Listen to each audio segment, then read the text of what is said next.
ambulance location of emergency. Hello? Oh, hurry. My gut just jumped out of my stomach. How did you... We're out of my stomach. Okay, sir, how did... I'm in awful pain. How did this happen? There's nothing. I've been sleeping. I didn't woke up. Okay, are you there by yourself? My wife is somewhere in the house, like it's right there. In the early morning hours of October 3rd, 1999, Stephen Beard was fast asleep in his large custom-built home in Austin, Texas. Suddenly he was woken up and realized that something had happened to his stomach and his insides were now on the outside. He wasn't sure what had happened. All he could tell the 911 operator was that his guts were hanging out. Emergency services rushed to the house, and after they made entry, Christina woke up when she heard noises. The sprawling mansion had a separate wing designed to house the bedrooms of Steve's adopted twin daughters. When Christina woke up, she soon saw her mother Celeste standing in the doorway. She told the teen that she thought the police were there. Christina found sheriff's deputies and EMTs in the house, and they told her that Steve was in bad shape. They asked if he had had surgery recently, to which she said no. They were trying to figure out how his stomach had opened up and why his intestines were hanging out of his body. As Steve was prepped to be airlifted to the hospital, a deputy was searching the master bedroom for clues, which he found: a shotgun shell. One deputy put Celeste and Christina into the back of a patrol car and brought them to the hospital, while detectives arrived at the house to begin investigating what could soon become a murder. By the time the women arrived at the hospital, Steve was in surgery and the doctors weren't hopeful. They predicted that he wouldn't survive the night, but Steve was a fighter. He pulled through the surgery and awoke in the recovery room surrounded by his family. To the surprise of everyone, especially Celeste, Steve made a full recovery. Well, at least the doctors thought so, and because of that he returned home after a few months. Unfortunately, on January 22, 2000, Steve died from a blood clot that the doctors determined was the result of the gunshot wound. Now investigators would have to unravel a twisted tale of betrayal in order to find out who had wanted Stephen Beard dead. This is Monsters.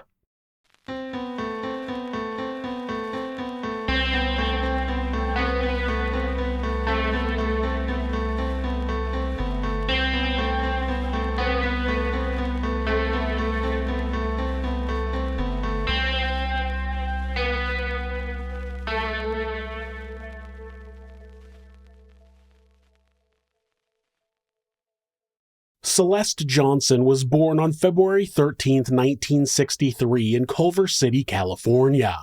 She was put up for adoption immediately as her mother, who she would later contact as an adult, told her she didn't want children and would have had an abortion if they had been legal at the time. She was the second of 4 children adopted by Edwin and Nancy Johnson. She had an older brother and a younger brother and sister. Celeste would claim that her adopted father and one of her adopted brothers sexually abused her as a child. Edwin would later deny the claim, and the 2 boys would claim the accusations were untrue. Then at the same time, Nancy and the youngest daughter claimed they suspected it was true, but never saw it happen. It's a tough position for me to write about because I believe all claims of sexual or physical abuse should be taken seriously, but in hindsight, Celeste has become well known for being a habitual liar. If either of her adopted parents carried out any abuse, it was more likely her mother. Her older brother Cole would say that one of his earliest memories was of their mother holding his head underwater in the bath. Clearly not enough to kill him, but he remembered it being a little too long. She also gave the children mean answers when they asked about their biological parents. She told the eldest boy, quote, "You're with us because your real mother didn't love you." Nancy would end up spending time in a psychiatric hospital at one point during their childhood. Celeste did well in school and was a member of the swim team. Her adopted family was strictly religious and the adopted children attended the West Valley Christian Academy. Because of that, they weren't allowed to play with the other kids in their neighborhood because they went to public school. Celeste begged to switch to public school so she could be closer to the girls she knew on the local swim team. Her parents gave in and she began attending public middle school. When Celeste was 11, Edwin's Volkswagen repair shop went out of business, and as an Air Force veteran, he was able to use the GI Bill to attend college. While he was doing that, Nancy started working as a cake decorator. It wasn't enough to solve their financial problems, and the couple began arguing frequently.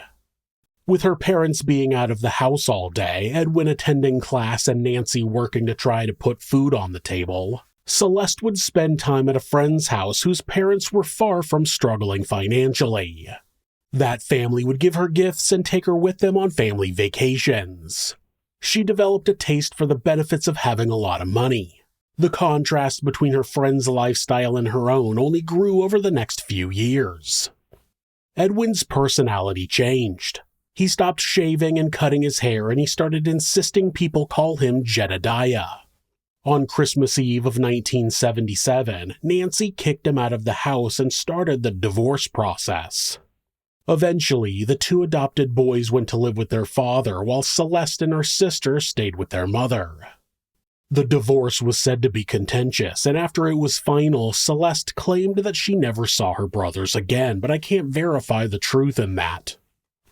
A few years later, Celeste was introduced to an 18-year-old high school dropout named Craig Bratcher. Craig's father had gone to Florida for work and left the teen alone for a couple of months. Craig would have parties, and Celeste was one of the many attendees.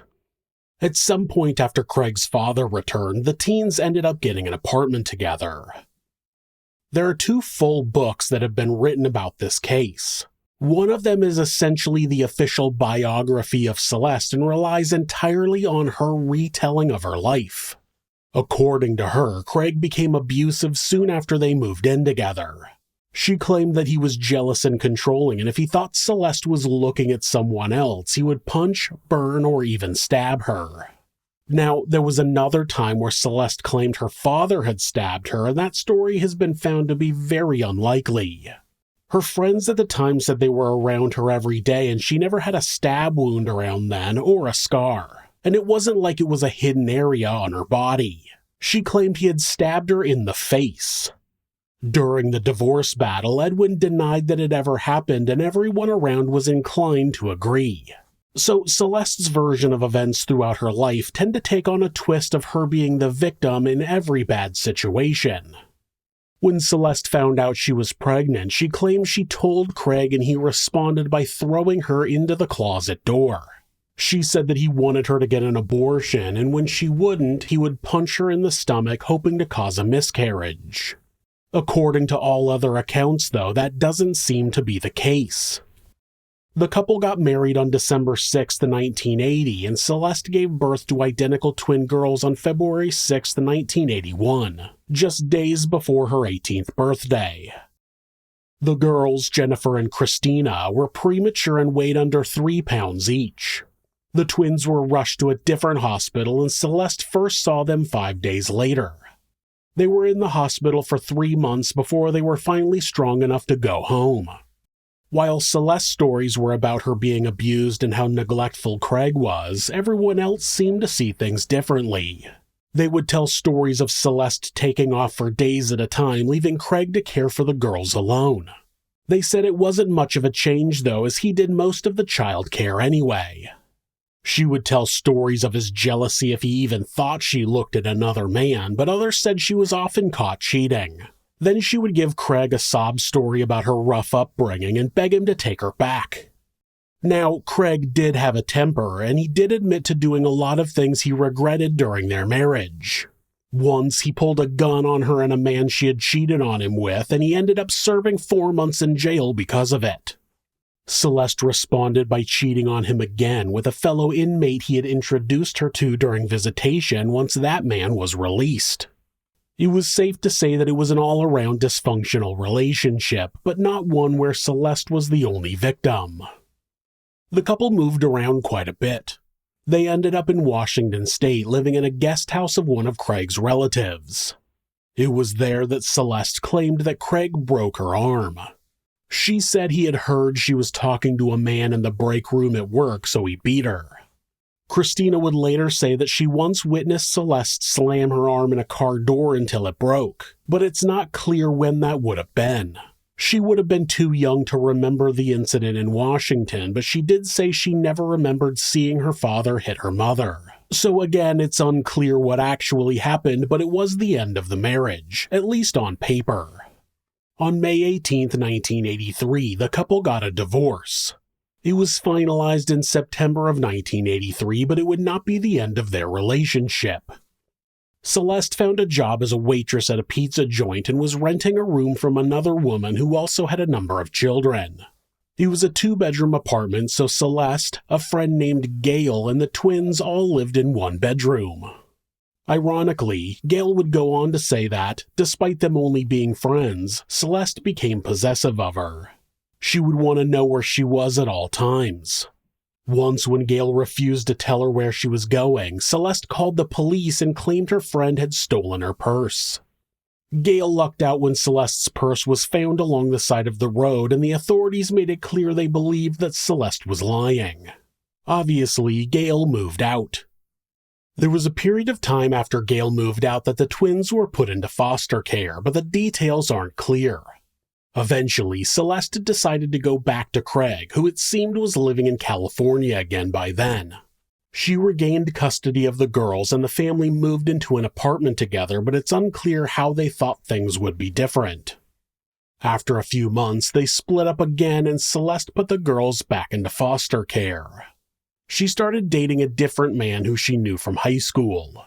She professed her love to him and they went so far as to plan a wedding, but her ultimate goal was to scam him out of thousands of dollars and disappear, which she did.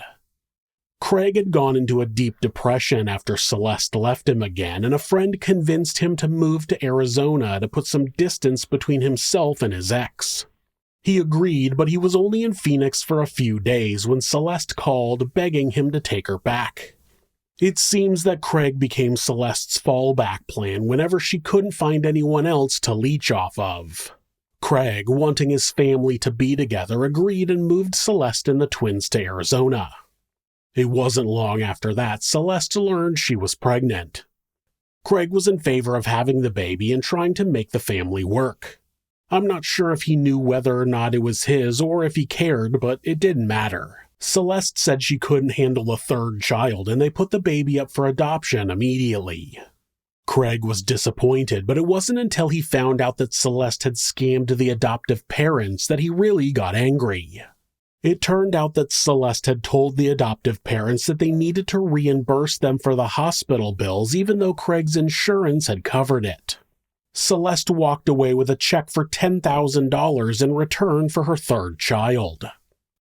With cash in hand, the $10,000 in baby money plus their income tax return, Celeste no longer needed Craig, so she packed up the girls and left. Craig attempted suicide and his family moved him back to Washington State to live with his mother. By then, Jennifer and Christina were 6 years old, obviously nowhere near old enough to be home alone, but Celeste didn't seem to care. She went out one evening and their neighbors reported the situation to the authorities. That put the twins back into foster care, which is very rarely a good environment, but at least it got the girls vaccinations and their first ever visit to the dentist. Things that Celeste had never bothered to take care of. At the same time, that freed Celeste up to meet the man that would become her second husband.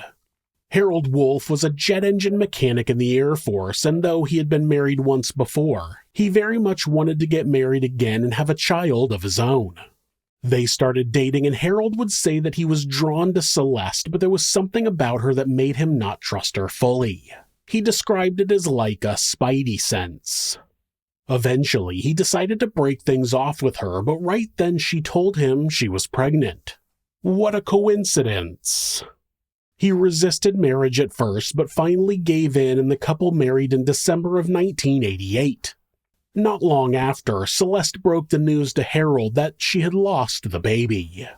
What a coincidence. She did regain custody of her twins around then, so Harold still had a family to go home to and they tried to make things work. It was an exercise in futility.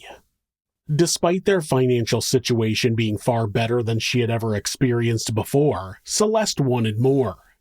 Harold bought her a Ford Taurus and she hated it. One day she left for work but came running back into the house, saying she had been attacked. Harold went down the street and found the car scratched up with cuts in the upholstery. He believed Celeste had done it herself in order to get a new car, but the damage wasn't severe enough to justify that. He tried multiple times to leave, but Celeste would threaten suicide each time, once standing next to a full bathtub holding a hairdryer while her daughters looked on and cried. There are two stories about how Celeste and Harold's relationship ended. One is the one told by Celeste, and the other is what I assume is the truth. According to Celeste, she and Harold tried to have a child together, but she had some medical issue that required her to have a complete hysterectomy. Since Harold wanted his own child and Celeste couldn't give it to him, he became distant and was eventually ordered to go to Japan. He would have been allowed to take the twins, but Celeste wouldn't be able to go because of what she called medical treatments. Then, his orders were suddenly changed to have him go to Iceland because dependents weren't allowed to go there. After he left, he stopped having his checks deposited into their bank and she was out of money. She eventually filed for a divorce and enlisted in the Air Force because she believed that would convince Harold to stay with her. Why she filed for a divorce in that situation is anybody's guess. She sent Jennifer and Christina to live with their father in Washington, who was supposedly doing well and had remarried, and they would live there while she was in training.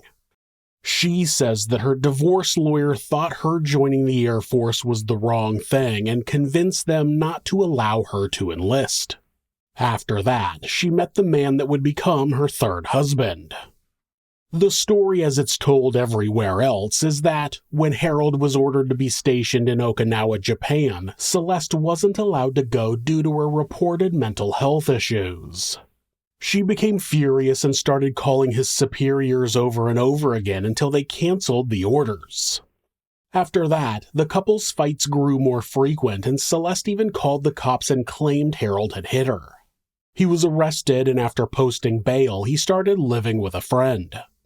Eventually, he was assigned to be stationed in Iceland, and that time he went. He would later say that he believes those orders saved his life. While he was gone, Celeste moved in with some family friends who had already been watching the twins most of the time anyway. It was during that time, after Harold had gone to Iceland, that Celeste got a hysterectomy and claimed it was because she had cancer, but who knows? She eventually moved out into her own apartment with the girls, but she often left them alone at night to go out and party. She started dating a lawyer who ended up paying for her to get breast implants.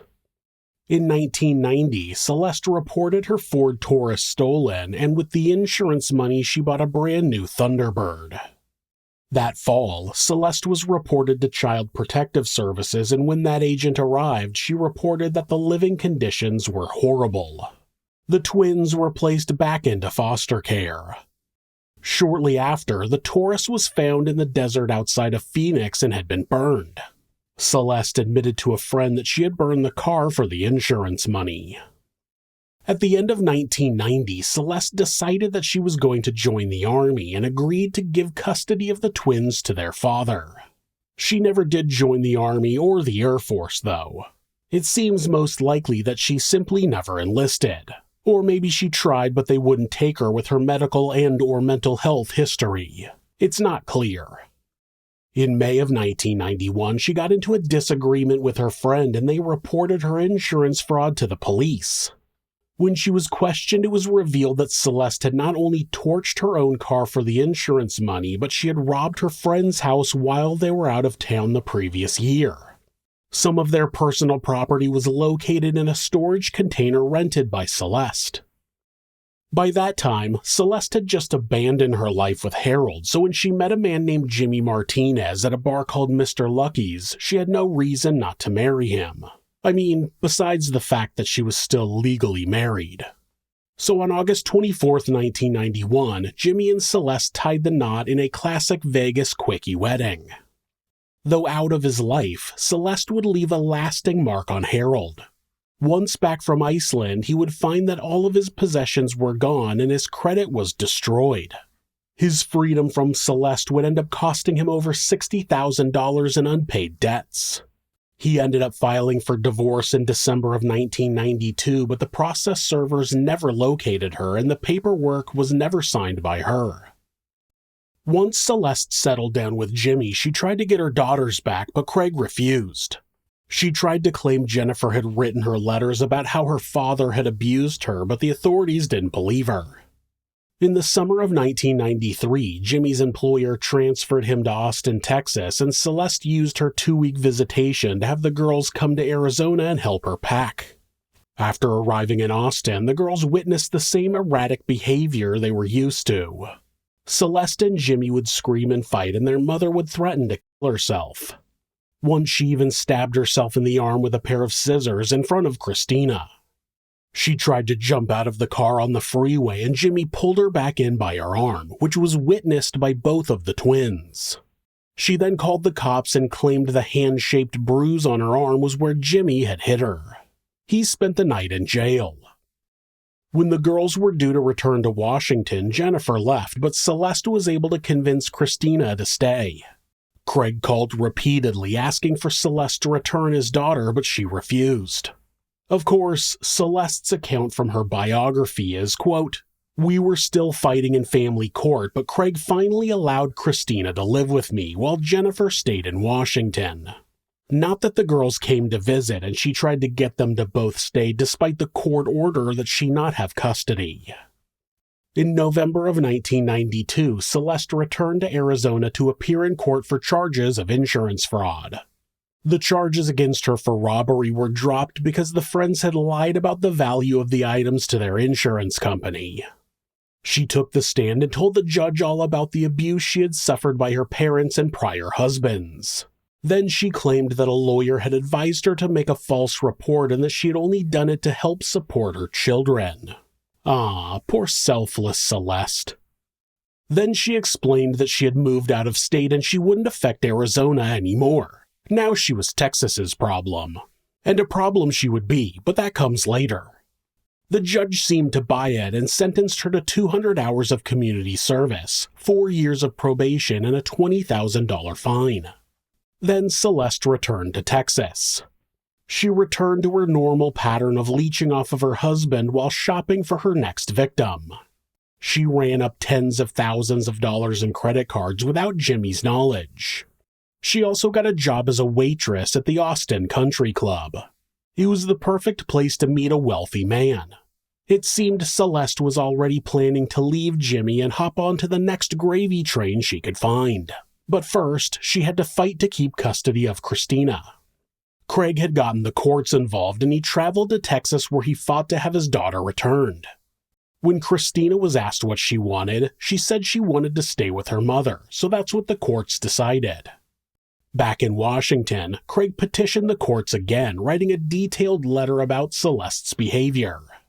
Jennifer was interviewed and she didn't have anything good to say about her mother, so the courts decided to order Celeste to send Christina back to Washington. She gave in and put the girl on a plane, but Christina refused to board the next plane at a layover in Dallas and she remained with her mother. Eventually, Craig decided that he didn't want to force Christina to leave her mother if she didn't want to, so he let the matter go. At work, everyone believed that Celeste was in a completely different situation than she was. They didn't even know she was married. She had told them that she was hiding from an abusive ex-husband. When she needed more sympathy, she told people that she had throat cancer. She told one coworker that she needed surgery for her cancer and asked if Christina could stay with her. The girl lived with the coworker for a week while Celeste was supposedly having surgery. It's unknown what Celeste was really doing during her child-free week. Stephen Beard Jr. believed that he was a good judge of character.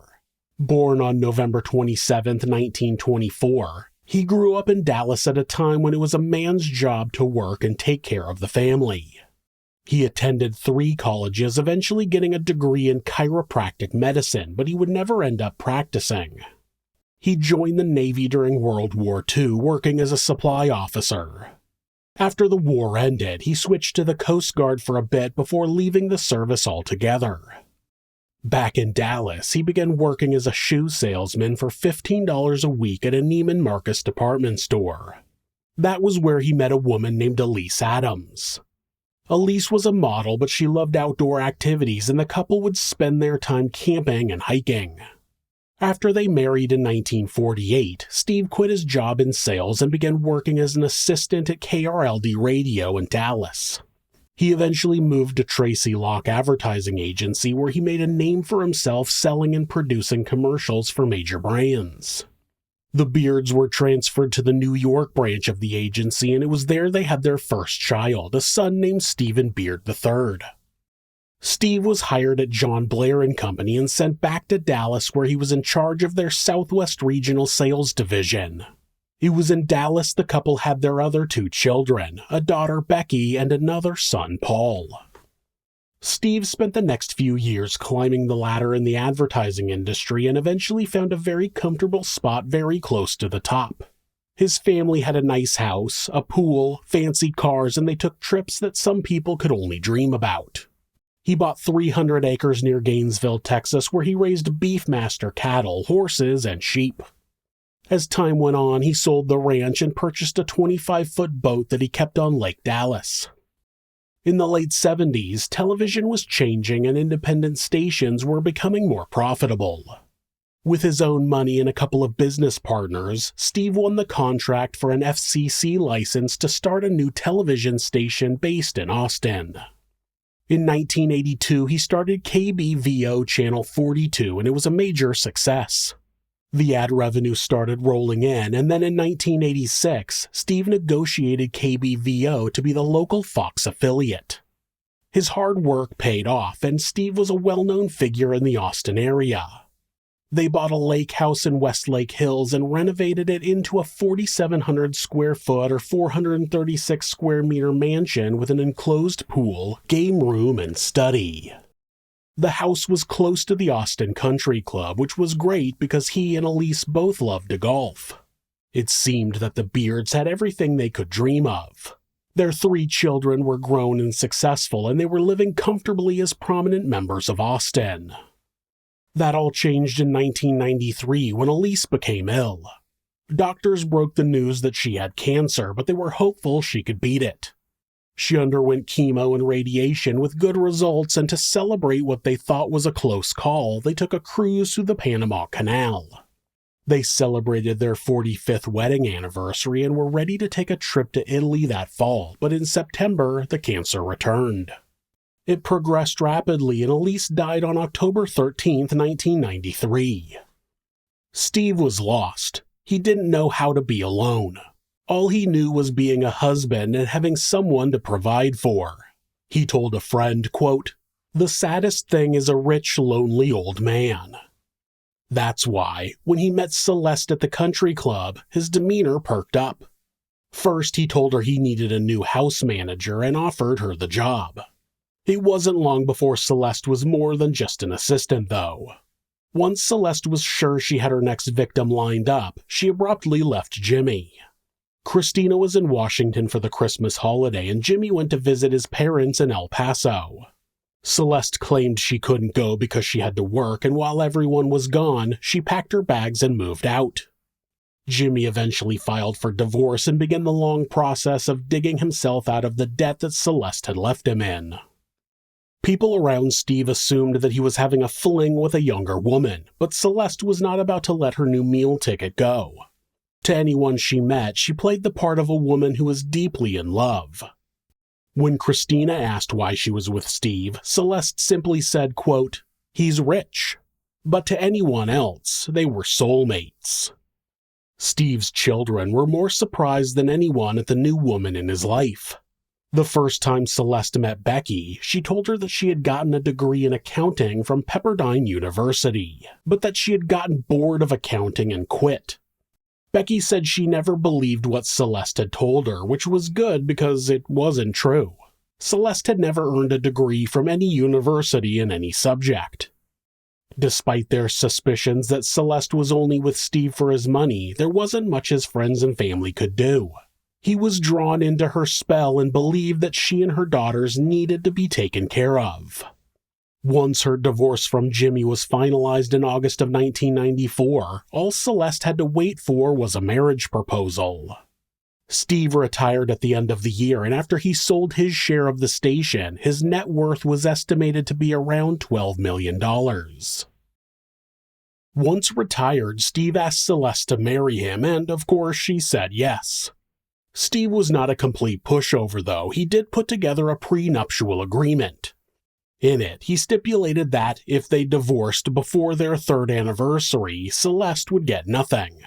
If they remained married for more than 3 years and divorced, she would get $500,000. But if they were still married once he died, she would get $1 million. The two got married at the Austin Country Club on February 18, 1995.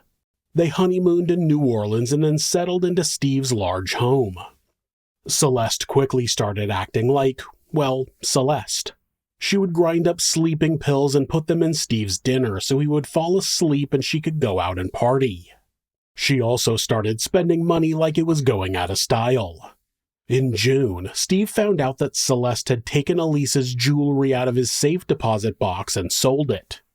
Steve immediately kicked Celeste out of the house and hired a divorce lawyer. Celeste wrote Steve a letter containing all of the sob stories she had used before, all of the abuse she had suffered, and so on and so forth, but at first it didn't work. Steve moved forward with the divorce and he was within inches of saving his own life, but like all men before him, Celeste was able to weasel her way back into his life and he took her back. Having learned her lesson, Celeste then did everything she could to be a good wife while also finding ways to increase her potential payout. She told Christina that, when he died, his children would inherit the house, but if he sold it and bought a new one, it would become community property and half of it would go to her. That's why she convinced him to sell the house they were living in and build a new home. They lived at Steve's lake house while their new house was being built, and there, Celeste continued to drug her husband and ensure he was fast asleep at night. While Celeste was living the high life on Steve's dime, Craig was spiraling into depression. In April of 1996, Craig's second wife divorced him and he was drinking excessively while also taking methamphetamines. In July, Christina and Jennifer were scheduled to visit their grandfather in California, but Jennifer didn't want to leave Craig alone. He assured her that he would be okay and she went on the trip. But after not being able to contact him for a few days, his mother went to his apartment where he was dead from a self-inflicted gunshot wound to the head. Craig's parents believe that the last person he talked to was Celeste and that she had encouraged him to end his life. Jennifer begged her grandmother to let her live with her, but she said no. So both girls were back with Celeste and their new stepfather, Steve. That was the only good thing for Jennifer. Steve would take the girls out to explore and Jennifer bonded with him. As Steve's focus was on the twins, Celeste was able to distance him more from his own children. It wasn't in Celeste's nature to make do, though. Nothing was ever enough for her and she started forging Steve's signature on checks to be able to spend more money. When Steve got a call that his checking account was overdrawn, he figured out what was going on. Instead of leaving Celeste, he just started having all of his financial documents sent to a P.O. box. The closer he got with her children, the harder it became to throw them out on the street. That was good news for Celeste because Steve had a financial advisor put a large chunk of his money into a trust and made her the main beneficiary. If she remained married to him upon his death, she wouldn't have access to the millions of principal, but she would receive close to $300,000 annually in interest. At the end of 1996, Steve, Celeste, and the twins moved into their new 5,800 square foot or 538 square meter house. In February of 1997, Steve started a $500,000 trust for Celeste and brought in an advisor to help her learn how to invest. It was all gone in 6 months. She had spent every penny, and the worst part was that the trust satisfied his financial obligation to her in the event they ever divorced. He wouldn't have to provide her with the $500,000 because he already had, and she had blown through it all. Steve was attempting to protect himself financially, but in the process, he made himself more valuable dead than alive. He even changed his will over the years to give her both of the houses free and clear if she was still married to him at the time of his death. Over the next few years, Celeste played the part of a happy wife in order to continue living the good life. That included opening several credit cards in Steve's name and having them sent to one of 4 P.O. boxes she had opened. Not long before Jennifer and Christina turned 18, they asked Steve to adopt them. He didn't hesitate, and the paperwork was done quickly. Though they hadn't been around him that long, he was the most stable parent either of them had. Their friends noticed as well. When they first became friends with the twins, they were told by Celeste that Steve was a horrible, abusive man. But as time went on, they only saw the opposite. He spent time with the girls and treated them with love and respect. Celeste treated them like servants. When Jennifer began playing volleyball, Steve was at every game. Celeste didn't attend any. They also knew when Celeste started having an affair with her ex-husband, Jimmy. The twins were too afraid of their mother to tell him, but he would eventually find out. That was at about the same time that Celeste had planned an expensive surprise party for Jennifer and Christina's 18th birthday and didn't tell Steve about it. She told him the girls were spending the night with a friend and she was going out, and they all spent the evening partying at a restaurant with a private DJ and male strippers. Eventually, Steve found $10,000 in bills from the party. Then his bank notified him that his checking account was overdrawn by $50,000. He learned that Celeste had gone through $300,000 in a matter of months. With that news, on top of the realization that his wife was cheating on him, Steve once again began talking about a divorce. If that happened, Celeste would be out on the street with nothing, and it was likely that Steve had realized by then that he could kick Celeste to the curb and still have a relationship with the twins, so there wasn't the guilt he had felt the first time he contemplated divorce. It was only a few days later that Christina walked into the kitchen and saw her mother holding a gun to her head. She pleaded with her to put the gun down, but Celeste said that nobody loved her and she had no reason to live. Christina called 911, and when deputies arrived, they were able to talk her into handing over the firearm. Steve arrived home just in time to see Celeste being loaded into a patrol car. She was taken to St. David's Pavilion, where she was committed for psychiatric treatment. It was in that hospital that Celeste would meet a fellow patient named Tracy Tarleton. Tracy Tarleton was born in May of 1957 near Fort Worth, Texas, to Kenneth and Mickey Tarleton. She had 2 brothers who were 8 and 10 at the time. Tracy would go on to say that she had not been planned and described her existence as, quote, an afterthought. Her mother, Mickey, was a mean drunk and would verbally abuse her, but her father, Kenneth, wouldn't do anything to stop her. He would just escape to the den and ignore the situation. Behind closed doors, Tracy said her mother sexually abused her as well, but she wasn't sure if her father knew about that. She would get moments of peace away from her mother when she would go camping with her father and brothers. She would hunt and fish, and it was Kenneth who taught her how to shoot. He gave her a 20-gauge shotgun as a gift in the 70s, and she did some hunting with it, but eventually became an avid skeet shooter. Her family was well off financially, and Tracy also spent summers at Camp Longhorn, where many wealthy kids went during their summer breaks, including former U.S. President George W. Bush. She tried to escape her demons with outdoor activities and sports, but they persisted. She began drinking in her early teens, and it was then that she began to hear a voice in her head. She claimed a man's voice would belittle her, telling her she was worthless. Despite that, she did well in high school and eventually moved to Austin to attend the University of Texas. It was there that Tracy realized her sexual identity as a lesbian, and with Austin in the 1970s being a bit more progressive than other places at the time, Tracy was open about her true self. That still wasn't enough to ease the pain of her past, though, and over the years, Tracy became more and more depressed. Tracy didn't stop fighting for control of her life, though.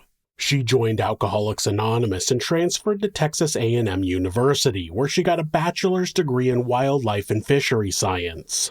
It seemed to be the perfect industry for the woman who had spent so much time outdoors as a youngster. She worked as a field biologist for the Texas Fish and Wildlife Service and then moved to Arizona, where she did the same job there. In 1989, Tracy moved back to Austin and began working for Bat Conservation International, helping protect bat colonies and restore their natural habitats. She was sober, doing a job she loved, and seemed to be heading toward a life of happiness. Then, as a joke at work, she grabbed a coworker's genitals and said, quote, "How they hangin'?" That set off a string of actions that would put Tracy out of a job and back on the bottle.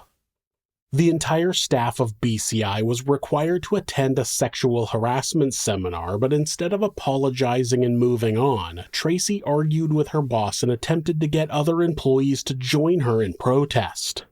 She was fired in 1994 and ended up taking a job as a receptionist at a nail salon. Then she started drinking again. She would go through periods of sobriety, but the voice would come back and she would attempt to drown it out. She did end up getting a management position at a local bookstore, where she eventually was promoted to regional manager, but no matter how hard she worked to improve her life, her demons were always right there by her side. After telling her close friends about her past and that the voice in her head had become too loud to drown out, they took her to St. David's Pavilion and checked her in. It was at St. David's that Tracy would meet Celeste, and she would become the target of intense manipulation. Celeste would paint her husband as an abusive and controlling man and said that she would only be free of him when he was dead. Of course, Celeste would get her wish later that year when, on October 3rd, Steve would be shot while he slept. The gunshot wouldn't immediately kill him, and he was rushed to the hospital and underwent emergency surgery. The doctors weren't hopeful that he would survive and told Celeste to prepare for the worst. Celeste sat in the waiting room of the hospital with Christina by her side. Christina would later note that, as soon as the doctors left, her mother's tears stopped. She got a serious look on her face and then turned to her and said, quote, "Christina, the police are going to ask who could have done this. No matter what, don't mention Tracy's name." The second half of this story will be up on Thursday, so remember to come back and check it out. I severely underestimated this case and all of the details involved, and I don't want to leave anything out, so we'll wrap it up in a few days. Thanks so much, and I look forward to seeing you on Thursday.